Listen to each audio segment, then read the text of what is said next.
We are making our way through the book of Ecclesiastes. Right now we're right in the middle of a very intriguing and interesting book. This book is difficult enough if you've been able to track with Solomon and his argument up to this point, but to parachute into the middle, which some of you will be doing this morning, is even more difficult. So my plan is to go ahead and cover chapter 6 the way that we've been covering each chapter, and then next week to kind of do a review starting in chapter 1 and coming up through chapter 6. That not only will help those of you that are joining us for the first time this morning and will be continuing with us, but it'll also help all of us get a better handle on the argument of the book. So Thorns and Passes and Joseph, if you want to come back at least one more time next week to get the benefit of that, I really encourage you to do that. Last week we ended up with Solomon speaking about the one whom God had empowered to enjoy life as a gift from him. That was in Ecclesiastes 5:18 through 20. That was the fourth of 7 joy refrains that punctuate the book of Ecclesiastes. And in each one of those refrains, Solomon reminds us that despite the difficulties of this life, particularly difficulties that came about as a result of man's fall and the curse that followed, we can still have a measure of joy and satisfaction, particularly when we recognize that even that joy and satisfaction come from the hand of God.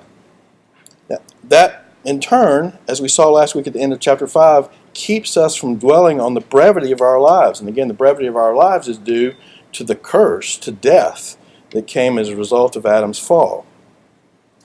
In our passage this morning, Ecclesiastes 6, 1 to 12, Solomon looks at the flip side of what we looked at last week, and that is the one to whom God has granted riches and wealth and honor, yet has not given him the ability to enjoy them. Now it's important to keep in mind all the way through the book this controlling question that Solomon has.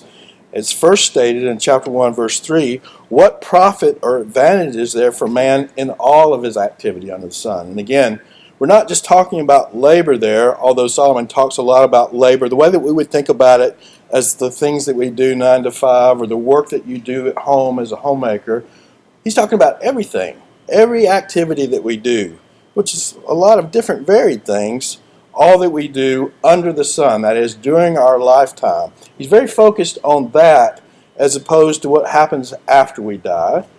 He's going to move to that eventually, but right now he's focused on life under the sun. So in order for us to best see the contrast between where we ended up last week at the end of chapter 5 and what we're looking at this week in the whole of chapter 6, let's start reading in 5:18.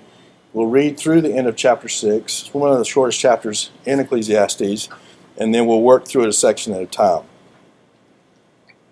Ecclesiastes 5, beginning at verse 18. Here's what I've seen to be good and fitting, to eat, to drink, and enjoy oneself in all one's labor which he toils under the sun during the few years of his life which God has given him, for this is his reward.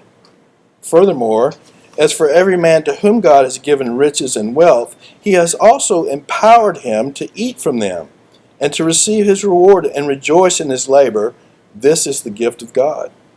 For he will not often consider the years of his life, because God keeps him occupied with the gladness of his heart. There is an evil which I have seen, and notice the contrast there. He saw a good thing in chapter 5, verse 18. Now he sees an evil thing under the sun, and it is prevalent among men. A man to whom God has given riches and wealth and honor, so that his soul lacks nothing of all that he desires. But God has not empowered him to eat from them, for a foreigner enjoys them.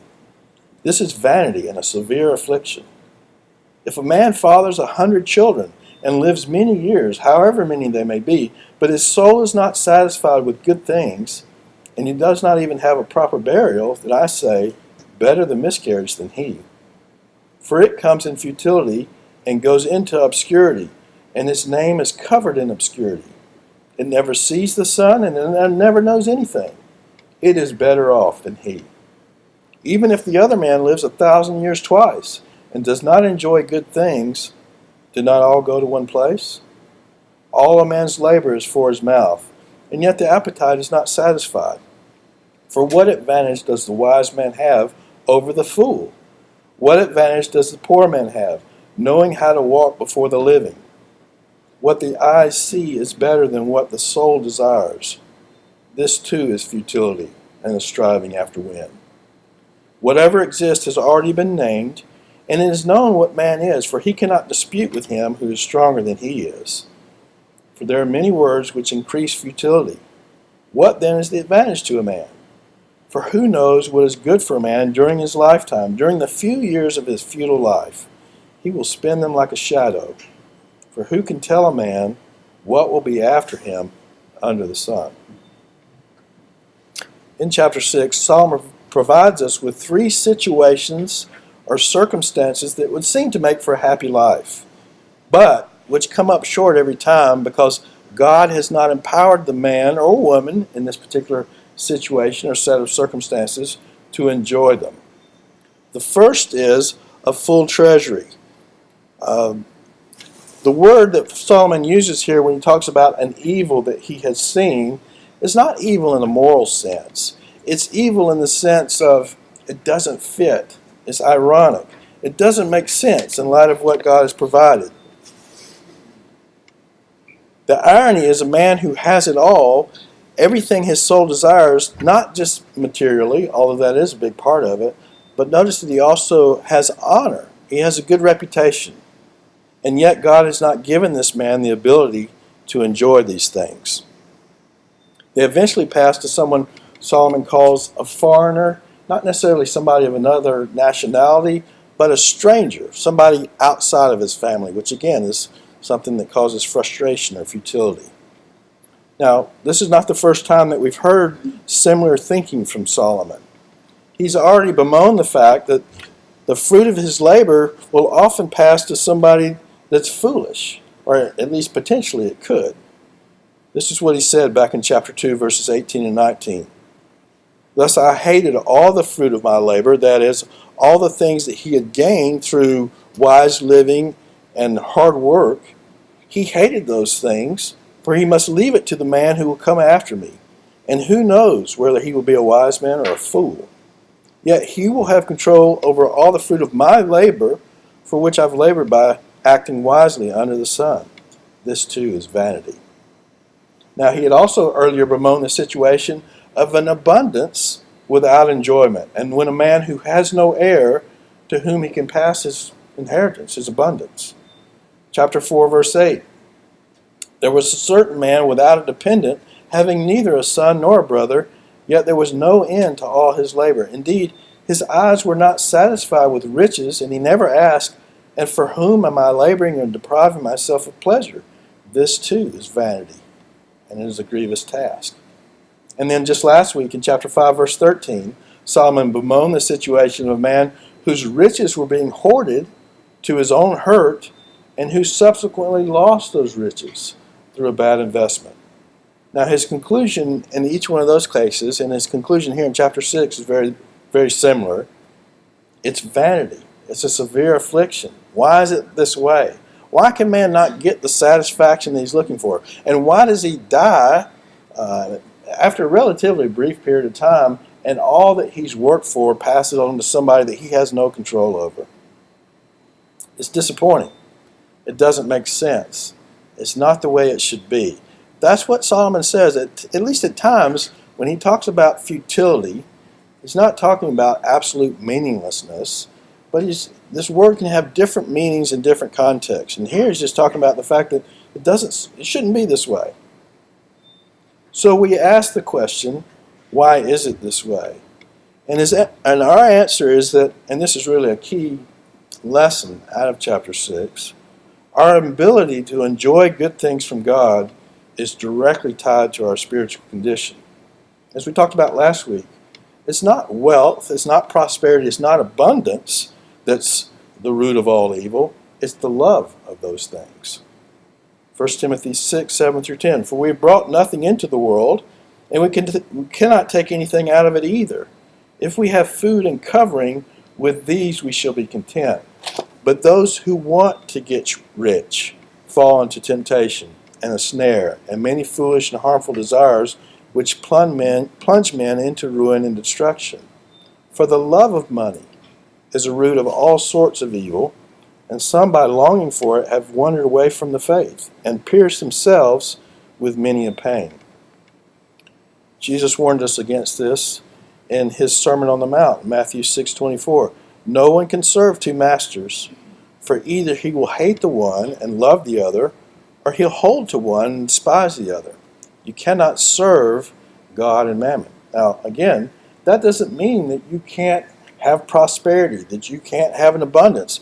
And the book of Proverbs teaches that oftentimes wealth and riches, we looked at this earlier, is a result of godly living and wisdom.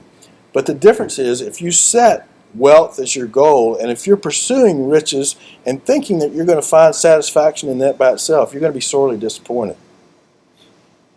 It's not the amount of wealth that we have either that corrupts us so much as our attitude towards what we have, regardless of what the amount is. That's why contentment is so important, and why we must cultivate that attitude in our own lives. We looked at this, I think it was last week, perhaps 2 weeks ago, Agar's attitude in the book of Proverbs as one of not asking for wealth, not asking for abundance, but being content with God's daily provision. It says in Proverbs 30:8-9, "Give me neither poverty nor riches." He recognizes the dangers of both ends of the spectrum. There's no inherent virtue in being poor. "Give me neither poverty nor riches. Feed me with the food that is my portion. Give me my daily bread," would be another way to say that. "Lest I be full on the one hand and deny thee and say, Who is the Lord? Or lest I be in want and steal and profane the name of my God." Consider God's servant Job. This was a man who truly had it all. Wealth, family, outstanding character. He's described as blameless, upright, fearing God, and turning away from evil. But this is a man also who lost it all, or nearly all. What was his response? He fell down and worshipped. Job arose and tore his robe and shaved his head, and he fell to the ground and worshipped. He said, "Naked I came from my mother's womb, and naked I shall return there. The Lord gave, and the Lord has taken away. Blessed be the name of the Lord." Through all this, Job did not sin, nor did he blame God. That is exactly the right attitude. On the one hand, he could rejoice and be glad in the great abundance that God had provided for him. And he was a godly man who not only sought to honor God himself, but even his children, remember, he made sacrifice for in case that they had sinned. And yet, when God took all that away, his attitude didn't change. He still loved the Lord. He still worshiped the Lord. As he sat suffering from sores on an ash heap, with his wife encouraging him to curse God and die, and close friends who were falsely accusing him of his sin, his attitude was, shall we indeed accept good from God and not accept adversity? That is the attitude of contentment. Paul exemplified that same kind of contentment in Philippians 4. He says, "I've learned to be content in whatever circumstances I am. I know how to get along with humble means. I also know how to live in prosperity." Paul didn't take a vow of poverty.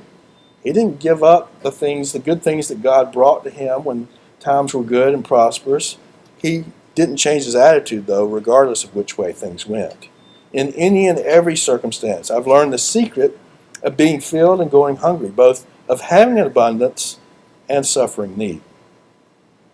And then the writer of Hebrews says it very succinctly, "Let your character be free from the love of money, being content with what you have, for he himself has said, I will never desert you, nor will I ever forsake you." That's the key, I think, in all of these examples. It's the fact that God is there, that we belong to him, and no matter what our material circumstances in this life, that doesn't change if we know the Lord and love him.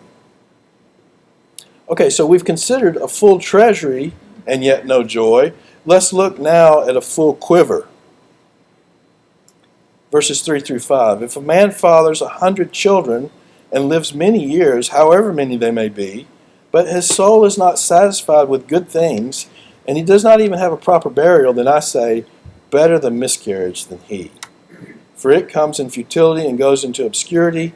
His name is covered in obscurity. It never sees the sun, and it never knows anything. It is better off than he." It's a strong statement. to make. Both long life and many children were greatly valued in Old Testament times and seen as blessings from God. That's what we read about this morning in Psalm 28.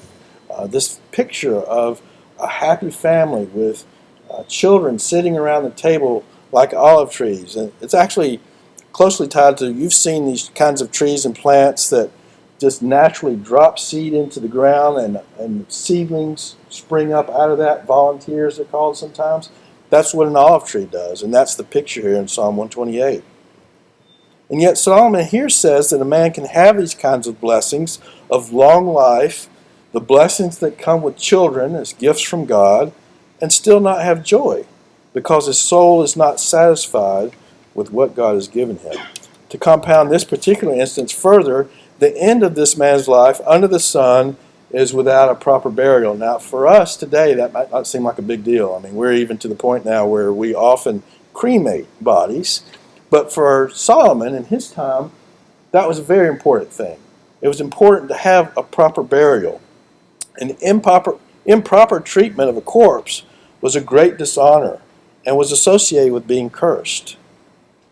Now, as I said, Solomon makes a very strong statement here and says a miscarriage would have a better situation than this kind of man who had all this prosperity and long life and many children and yet couldn't enjoy them. Job makes a similar kind of point as well in a slightly different situation after he had lost everything. Remember what he said in Job chapter 3. Why did I not die at birth, come forth from the womb and expire? Why did the knees receive me, and why the breast that I should suck? That is, a baby born properly, and the mother there to receive him. For now I would have lain down and been quiet. I would have slept then. I would have been at rest. You understand what he's saying there? He's been through all this difficulty and all this trouble. He said, I would have been better off never to have been born.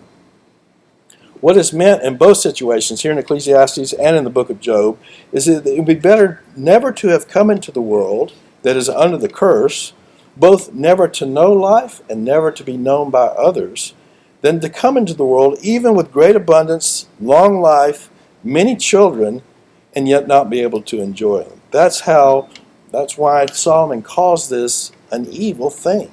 Again, not morally evil, but painful. Not the way that it should be. Contentment, again, is the key issue here. And seeing, and this is a key issue throughout the book of Ecclesiastes, seeing that all that you have is a gift from God. Enjoying what you have is a gift from God.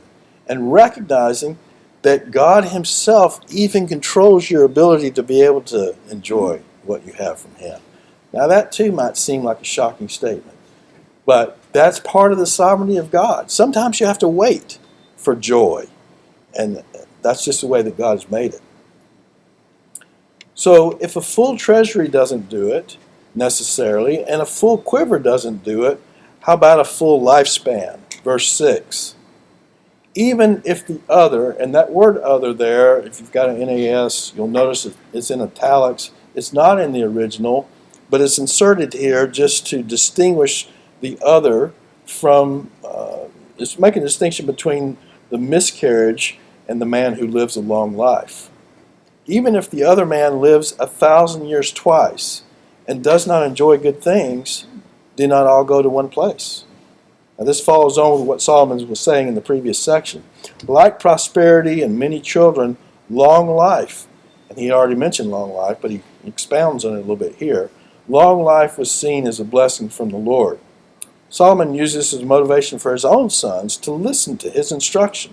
In Proverbs 3 he says, My son, do not forget my teaching, but let your heart keep my commandments, for length of days and years of life and peace they will add to you. There's benefit to listening to your parents. Length of days and longer life.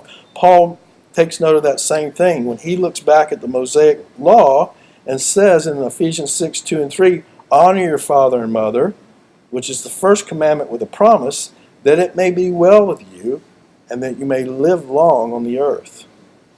Now Solomon uses this phrase 1,000 years twice, which is virtually like saying twice as long as anyone that we've ever known.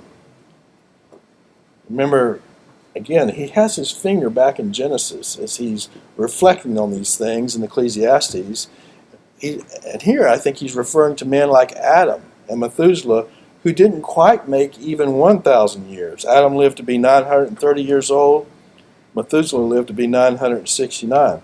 But in essence, what Solomon is saying here is, even if a man lives twice as long as anyone in history, yet he's not able to enjoy such long life and good things, what is the advantage of that over a miscarriage who lives less than a day, since both return to the dust of the earth?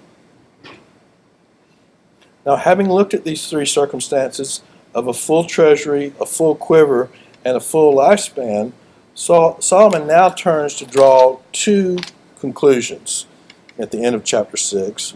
The first is the elusiveness of satisfaction. This is in verses 7 through 9. All a man's labor is for his mouth, and yet the appetite is not satisfied. For what advantage does the wise man have over the fool? What advantage does the poor man have, knowing how to walk before the living? What the eyes see is better than what the soul desires. This too is futility, striving after wind. Now, in verse 7, there's more going on here than just physical hunger and eating food. The terms are best understood metaphorically. Mouth equates to consumption, to all that we acquire ourselves and use over the course of our lives. Appetite is literally here the word soul. And what he's saying is all that we do, all that we acquire, we continue to want, and yet we're never satisfied. Our soul is never satisfied. Solomon is saying that man labors for what he wants, and he keeps on laboring because he's not satisfied with what he has. Now, I don't think on the other side that he's arguing for early retirement, for working as hard as you can until you get to a point where you don't have to earn money anymore, and then being free to do whatever you want to do. There's people that have tried that. It doesn't work. He's not saying that, and he upholds labor many places in Ecclesiastes and many times in the book of Proverbs. But his point here is, no matter what we have, we always want more. Now, the implied answer to both questions in verse 8 is none. There is no advantage. The wise man has no advantage over the fool, and a poor man, even if he knows how to walk wisely in this life, has no real advantage ultimately. Why? Because neither of them get ultimate satisfaction. They both continue to work hard, to continue to want to get more. That's the connection with verse 9. What the eyes see is better than what the soul desires. Now, that's a difficult verse, but it seems to be saying here that we do get some satisfaction and pleasure just out of what we see. And that brings us, that's not an evil thing, it brings us a certain measure of satisfaction.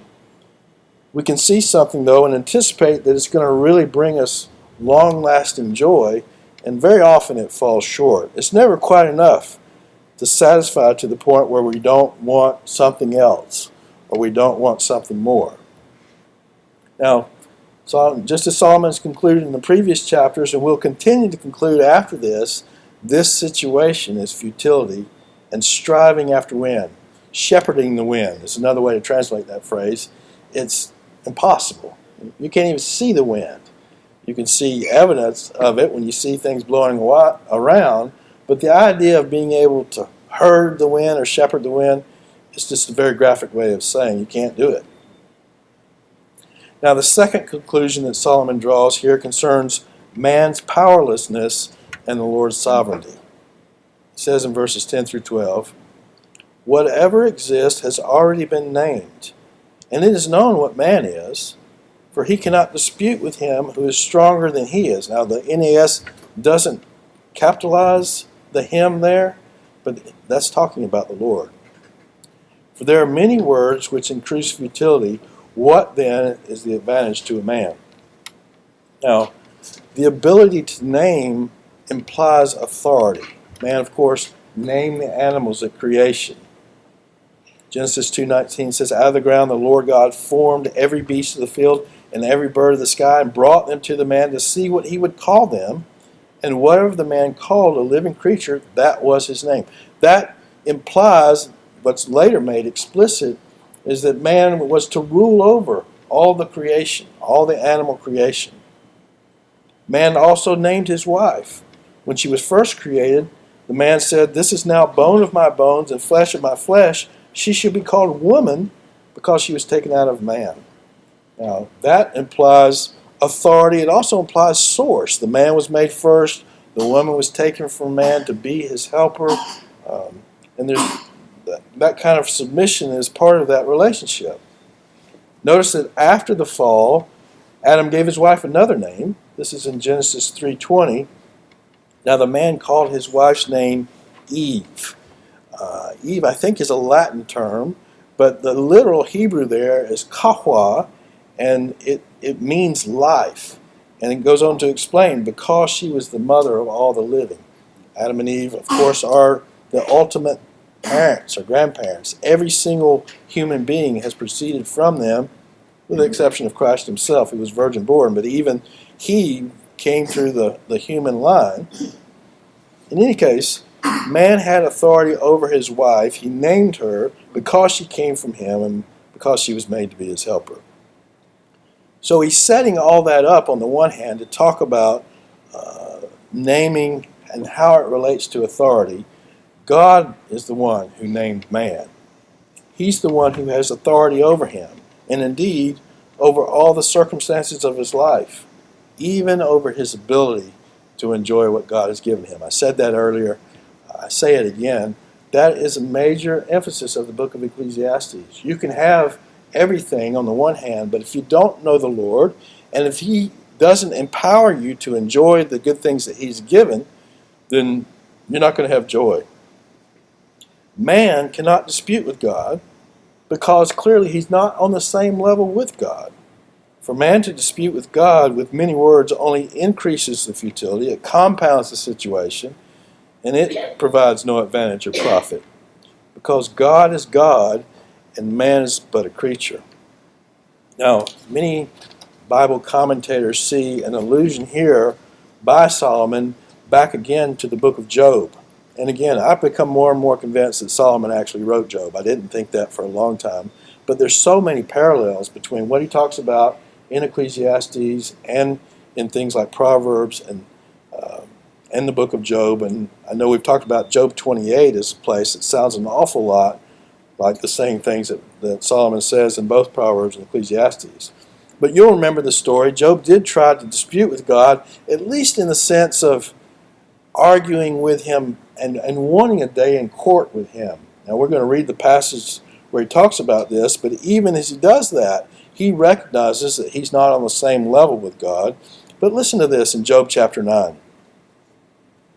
This is Job speaking. He says, "Though I say, I will forget my complaint, I will leave off my sad countenance and be cheerful. Yet I am afraid of all my pains. I know that thou," he's talking to God here, "thou wilt not acquit me. I am accounted wicked. Why then should I toil in vain? If I should wash myself with snow and cleanse my hands with lye, yet thou wouldst plunge me into the pit, and my own clothes would abhor me. For he," again he's talking about God here, "he is not a man as I am, that I may answer him." So on the one hand, he recognizes that he's really kind of going beyond what he should here, but he can't help it. He's trying to understand why in the world all these things are happening to him, and the fact that it doesn't match up with the way that he's lived. He's not a man as I am, that I may answer him, that we may go to court together. There is no umpire between us, who may lay his hands upon us both.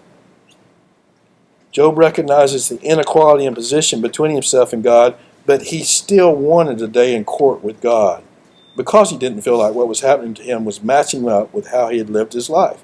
His disputation, if we can call it that, both with God and his three friends, make up the bulk of the book of Job.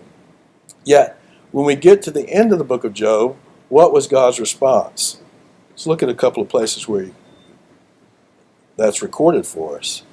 Job 38. This is after all that disputation. It's after the counsel of the three friends. It's after Job's really clinging to his integrity and saying, "Look, you guys are charging me with sin that I have not committed. And I still don't understand why these things are happening to me.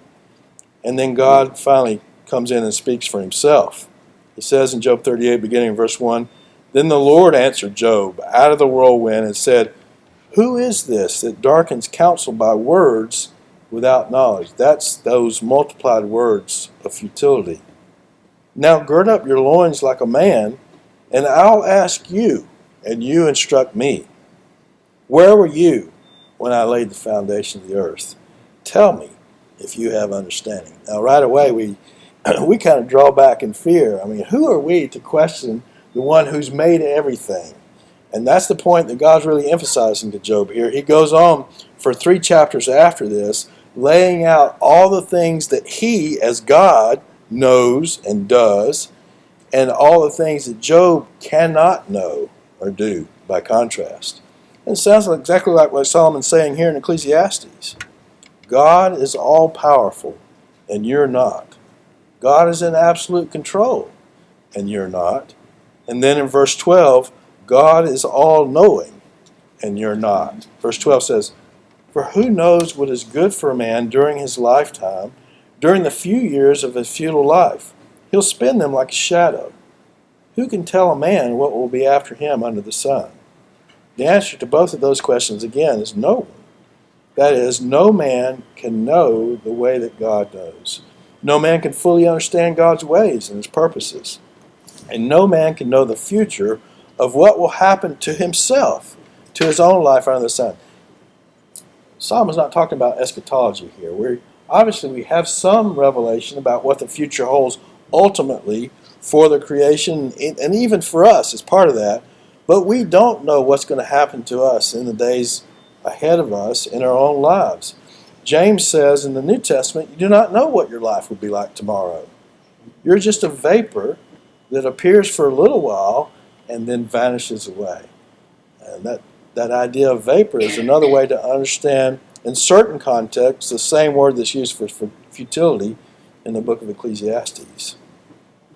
We don't know what the future holds for us, but God knows everything. He has a plan that he's working out through time.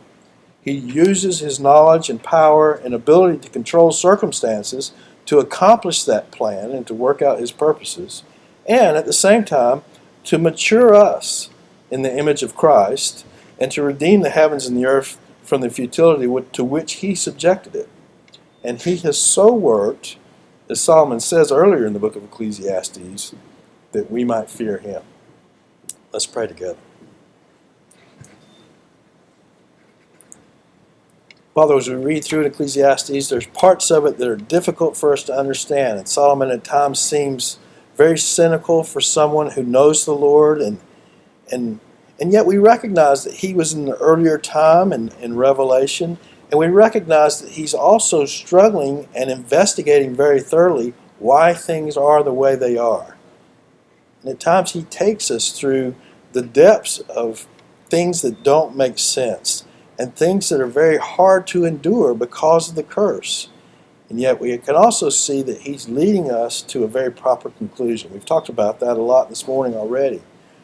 The idea of fearing you, of coming to recognize how much more powerful you are than we are, and how we can't really question your wisdom in any way. We are but creatures made out of the dust of the earth. And you are all-knowing and all-powerful and eternal. You have your purposes. And our responsibility is to know you, to come to know you better through the study of Scripture and through increasing dependence upon you, especially as we walk through the difficulties of life under the curse. Our responsibility is to fear you and to recognize that we can always trust you regardless of what happens to us in our circumstances in this life. And Father, when we reach that point, when we come to the point where we fear you in all cases, even if we were to lose everything, then that's the point where we have real satisfaction and joy, because knowing you and knowing your promises to never leave us or desert us gives us real contentment. Thank you for the time that we've had this morning, Father. I pray that this teaching in Ecclesiastes would just become more and more part of our own thinking even to the point where we can have joy in this life because our perspective on you and what you're doing is right. We pray this in Christ's name. Amen.